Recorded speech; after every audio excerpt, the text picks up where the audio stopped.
Dan akhirnya NFP mengejutkan kembali pasar dengan data yang ternyata jauh di atas ekspektasi. Tapi apakah ini justru menjadi titik balik bagi emas ataupun bahkan US dollar? Dan inilah yang akan kita coba lihat. Dari sisi fundamental ada 3 isu utama, di mana salah satunya adalah kabar bagus dari China. Masih penasaran? Kita lihat langsung berikut ini. Ya, sedikit review dari NFP yang kemarin dirilis.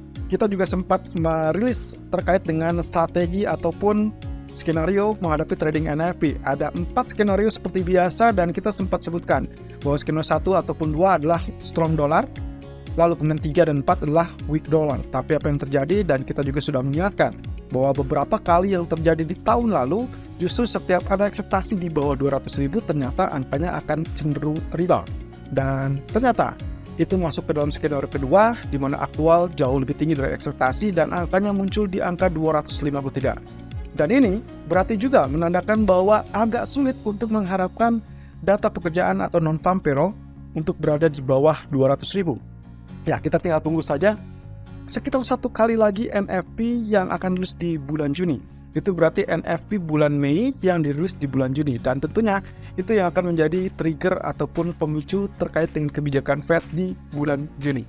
Ya, lalu kemudian kita berlanjut dengan data ekonomi malam ini. Kelihatannya kita hanya akan disuguhkan oleh wholesale inventories yang diperkirakan unchanged di 0,1%, atau mungkin dianggapnya tumbuh, tapi pertumbuhannya ini tidak terlampau signifikan. Tapi hati-hati, ini data tingkat 2 yang sebetulnya kecenderungannya tidak terlampau berdampak signifikan.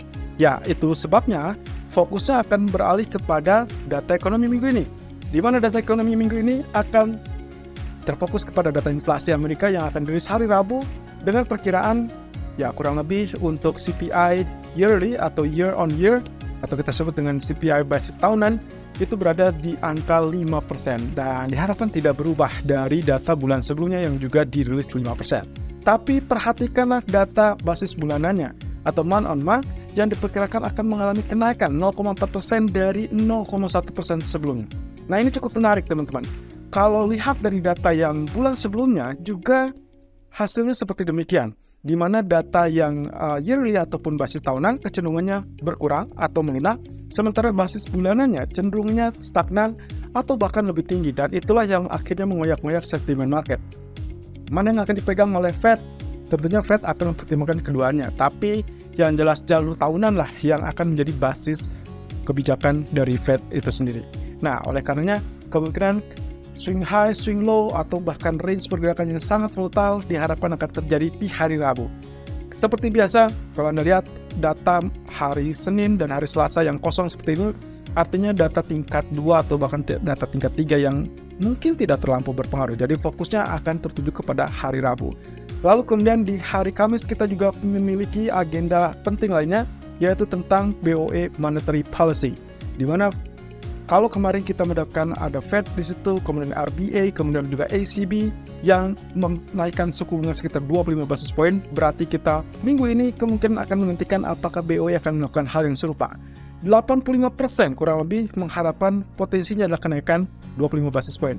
Nah, tinggal masalahnya adalah pernyataan dari sang ketua, yaitu Andrew Bailey. Apakah dia cukup yakin dengan kondisi ekonomi? Karena banyak yang memperkirakan ada rebound ekonomi atau rebound aktivitas ekonomi yang sangat membantu, dan itu terlihat dari pergerakan pound sterling yang tidak sama sekali terpengaruh dengan penguatan dolar di hari Jumat. Dia bahkan tembus ke level 1.26 yang kita tunggu-tunggu. Tinggal masalahnya tinggal 10 atau 15 poin lagi dari teritori 22 Mei 2022, dan itu ada di 1.2665. Cukup menarik ya. Apakah ini akan menjadi puncak performa dari pound sterling di minggu ini? Artinya mungkin high lalu kemudian dia downgrade ataupun turun saat keputusan. Mirip dengan apa yang terjadi dengan euro di hari Kamis yang lalu, saat akhirnya ECB menaikkan suku bunga sesuai ekspektasi, tapi kemudian euro pun terjebak dalam penurunan. Ya, kita tinggal tunggu saja di hari Kamis.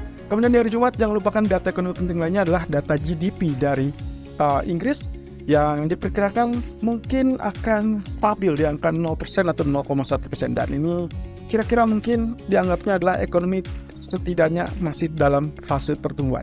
Nah, apakah dia melambat? Ya, itu juga yang akan menjadi pemicu dari kebijakan BOE sebetulnya. Pertimbangannya sangat banyak, termasuk salah satunya inflasi Inggris yang masih cukup tinggi di angka 10%. Lalu kemudian diakhiri dengan consumer sentiment dari Amerika. Ya, itulah data-data ekonomi minggu ini yang kemungkinan akan menjadi pemicu. Tapi hati-hati, selain data ekonomi, kita juga harus refleksi ke pernyataan Fed sebelumnya. Dari sekian banyak data termasuk krisis perbankan yang masih ada dan juga kemungkinan masih bisa mengganggu untuk minggu ini, ya beberapa data berikutnya selalu kita perhatikan. Karena jelas dari Fed Powell sendiri mengatakan bahwa semua data tersebut akan sangat memicu pergerakan ataupun sentimen dari para pembuat kebijakan. Dalam hal ini mungkin mereka akan kurang lebih membahas kira-kira apakah cocok untuk mereka menghentikan laju kenaikan tersebut lalu kemudian stay beberapa lama, atau mungkin mereka berhenti untuk menaikkan suku bunga lalu kemudian berganti kepada pemangkasan suku bunga. So far tidak ada isyarat untuk ke arah sana, apalagi dengan data NFP kemarin yang cukup solid. Saya rasa berarti apa yang dikatakan Fed kemungkinan tidak akan ada pemangkasan akhir tahun ini. Ya, apapun bisa terjadi tentunya setelah pembahasan debt ceiling. Nah, pembahasan debt ceiling sendiri kemungkinan baru akan dilakukan di hari Selasa. Ya, kalau kita bicara tentang hari Selasa, berarti kita akan melihat dari pertemuan antara Joe Biden dengan para pemimpin dari Partai Republik dan juga Partai Demokrat. Dalam hal ini, Menteri Keuangan Janet Yellen mengingatkan kepada para petinggi bahwasanya Amerika berpotensi akan menghadapi yang namanya krisis konstitusional karena efek ketidakpercayaan publik kepada pemerintah Amerika tentunya. Dan ini diakibatkan oleh salah satu pemicunya adalah plafon utang atau debt ceiling. Nah, apakah nantinya akan ditemukan rumusan ataupun konsep untuk menaikkan debt ceiling tersebut atau tidak? Ya, ini agak sedikit polemik. Kalau kita bisa berkaca dengan status 1 tahun terakhir setidaknya, ini memang drama politik yang tidak berkesudahan dan selalu terulang.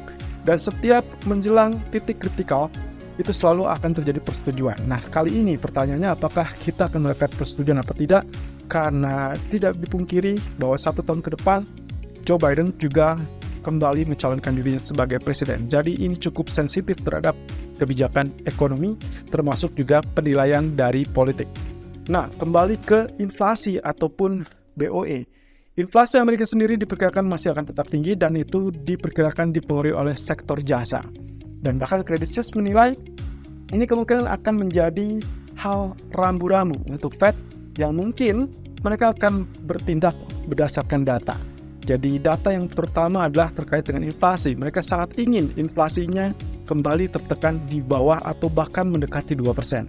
Sampai saat ini tertahan di 5%, saya rasa kita tinggal tunggu saja waktunya apakah ada kemungkinan disinflasi berlanjut apa tidak. Tapi Credit Suisse mengatakan bahwa itu masih tetap konsisten dengan target mereka yang kemungkinan secara bertahap, bukan langsung begitu saja.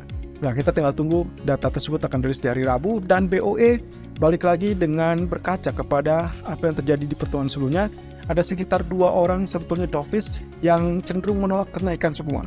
Jadi 85% memperkirakan ada kenaikan 25 basis point.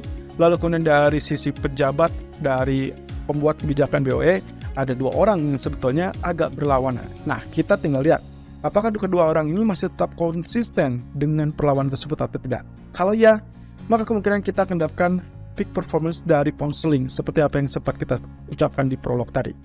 Oke, lalu kemudian kita akan bicara tentang super weekend, dan inilah kabar bagus bagi Anda peminat emas dan juga crude oil.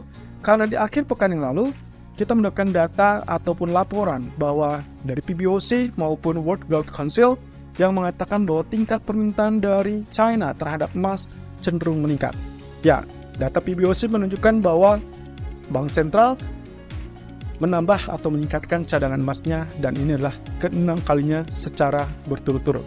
Dan itu berarti kurang lebih menjadikan mereka sudah memiliki sekitar 4,1 juta ons emas.